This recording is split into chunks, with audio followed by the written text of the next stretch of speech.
Audio Jungle.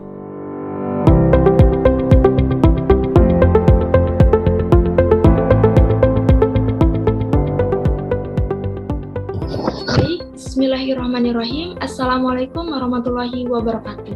Perkenalkan, nama saya Dwi Waliatul Aziza dengan NPM 20510404919 dari Prodi Manajemen Bisnis Syariah Fakultas Ekonomi dan Bisnis Islam kelas D.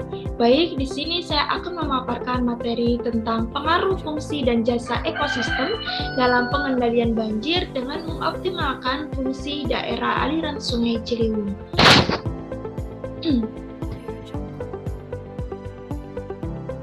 Telah kita ketahui bahwasannya air merupakan suatu komponen penting bagi kehidupan manusia.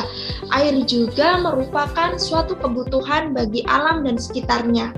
Sumber air dapat kita ketahui berada di daerah pegunungan, laut, dan sungai. Sebagai makhluk hidup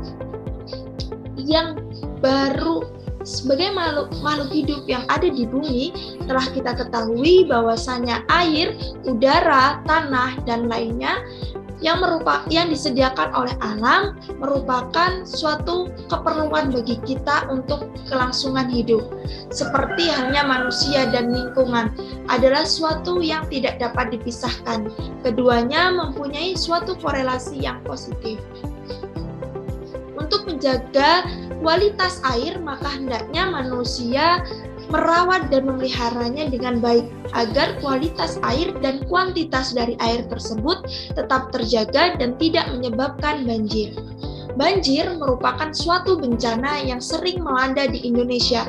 Penyebab banjir selain dari tingginya curah hujan juga disebabkan oleh perilaku manusia.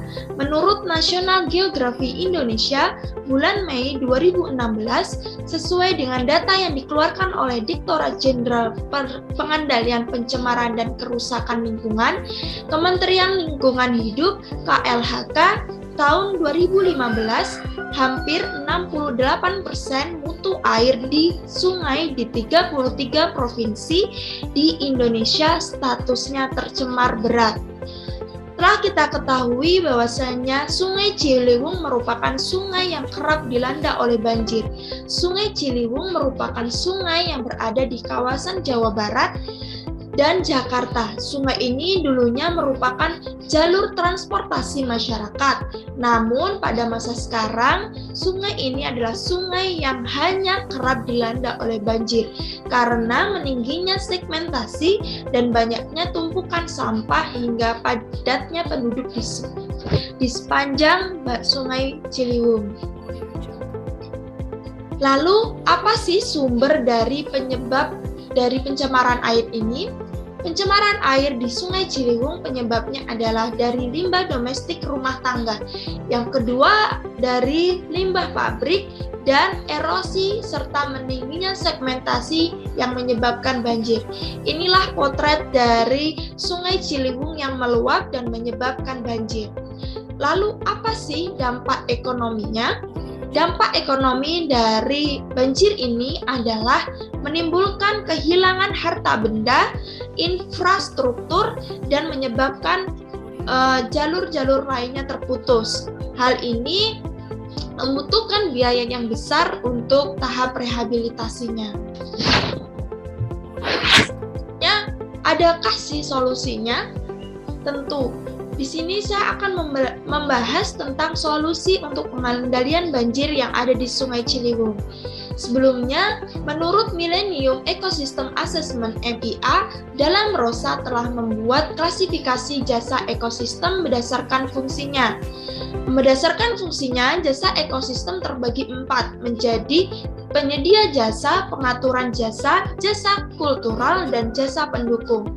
Nah, untuk pengendalian banjir ini masuk ke dalam pengaturan jasa. Dalam pengaturan jasa atau regulating service seperti fungsi menjaga kualitas udara, pengaturan iklim, pengaturan air, kontrol erosi, penjernihan air, pengelolaan sampah, kontrol penyakit manusia, kontrol biologi, pengurangan risiko, dan lain-lainnya. Nah, dalam mengatasi banjir ini yang sering terjadi di Sungai Ciliwung dapat dilakukan dengan pengaturan daerah aliran sungai yang baik. Mekanisme imbal jasa lingkungan dengan pemberian kompensasi dilakukan melalui operasi dan pemeliharaan irigasi, serta pengelolaan daerah aliran sungai secara bersamaan dengan kualitas yang terjaga dengan baik mampu menanggulangi banjir, sekaligus menjaga kontinuitas air irigasi, sehingga produktivitas juga akan meningkat. Hal ini juga pengaruhnya yaitu dengan meningkatkan kesadaran masyarakat dalam menjaga keasrian lingkungan daerah aliran sungai. Pengelolaan daerah aliran sungai yang terpadu menurut Kodati dan Syarif 2010 merupakan penanganan integral yang mengarahkan semua stakeholder dalam pengelolaan banjir. Berikut bagian menurut Kodati dan Syarif 2010, yaitu pengendalian banjir digunakan dua metode, yaitu ada metode struktural dan metode non-struktural. Nah, pengelolaan daerah aliran sungai ini termasuk dalam metode non-struktural. Baik, itulah yang dapat saya sampaikan. Semoga solusi yang dapat saya berikan bermanfaat dan saya mohon maaf apabila terdapat kesalahan. Saya akhiri. Wallahu muwaffiq ila aqwamit thoriq. Wassalamualaikum warahmatullahi wabarakatuh.